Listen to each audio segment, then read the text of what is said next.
일본에서 박병호의 정보원으로 함께했던 조원식은 죽음을 앞두고서 자신이 북한에서 보낸 독림의 감시자임을 알려주었습니다. 박병호가 다 버리고 떠나고 싶다고 말할 때 조원식이 어디로 오라고 물었던 것도 북한인지 남한인지를 확인하려는 감시자로서의 질문이었습니다.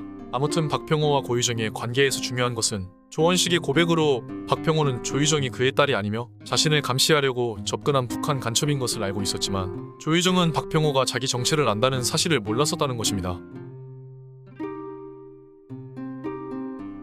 박병호는 조유정이 간첩인 것을 알고 조유정은 이 사실을 모르는 상황을 참고하면 그녀의 술주정이 완전히 다른 의미가 됩니다. 겉으로는 조유정이 독재자의 하수인이라면서 안기부에서 일하는 박병호를 욕하는 내용이었지만 실제로는 북한 독재 정권의 하수인으로 일하는 자신에 대한 한탄이었죠.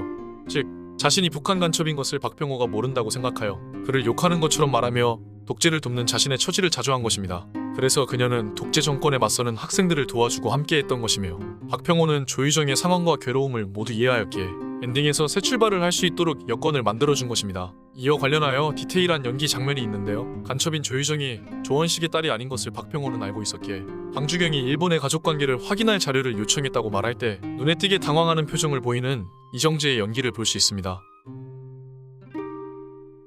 결말 장면에서 조유정이 박병호에게 도움을 받았음에도 그의 암살 현장에 다른 간첩들과 함께한 것이 다소 이상하게 느껴질 수 있지만 충분히 가능합니다. 조유정은 박병호가 자신의 정체를 안다는 것을 안기부에서 신문을 받으며 처음 알게 되었기에 그가 지금까지 자신을 속이고 이용해왔다고 생각할 수 있기에 박병호를 완전히 믿을 수는 없는 상황이었습니다. 하지만 여건을 보고 박병호의 진심을 알았고 독재 정권의 하수인으로서의 삶에서 벗어나기 위해 다른 간첩들에게 총을 쏘는 것이 영화의 엔딩이었습니다. 엔딩에서 왼쪽을 보시면 총을 맞고 쓰러지는 간첩이 보이는데 그녀가 다른 간첩들을 죽이고 확인사살하는 총성으로 끝난 엔딩이었으며 국가 권력의 하수인에서 스스로 벗어나 새로운 삶을 시작했음을 암시하는 결말이었습니다. 난 네가 반드시 독립이라고 생각해. 이러한 조유정의 결말이 중요한 이유는 국가 권력이나 신념을 위해 일한 모두가 결국에는 무의미한 죽음으로 퇴장했다고 보인다는 것입니다. 한반도의 평화통일을 원했던 박병호의 신념은 철저히 이용만 당했고 국민을 살해하는 독재자의 처단을 원했던 김정도의 죽음도 허망하였습니다.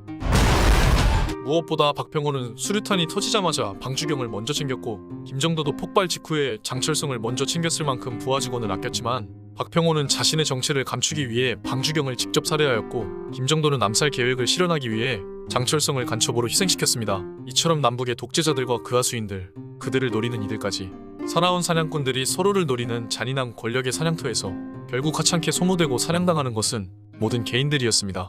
이렇게 희생당하는 개인들의 비극을 가장 잘 보여주는 것이 잔인하게 버려지는 북한 망명 요청자의 아내와 딸의 모습이었습니다. 이런 의미에서 조유정의 엔딩이 중요했던 이유는 독재자들로 인해 펼쳐진 잔인한 사냥터라는 역사의 비극 속에서 김정도와 박병호의 신념은 완전한 실패로만 끝나버린 것이 아니라 한 개인의 구원이라는 작은 희망으로 이어졌다는 것입니다.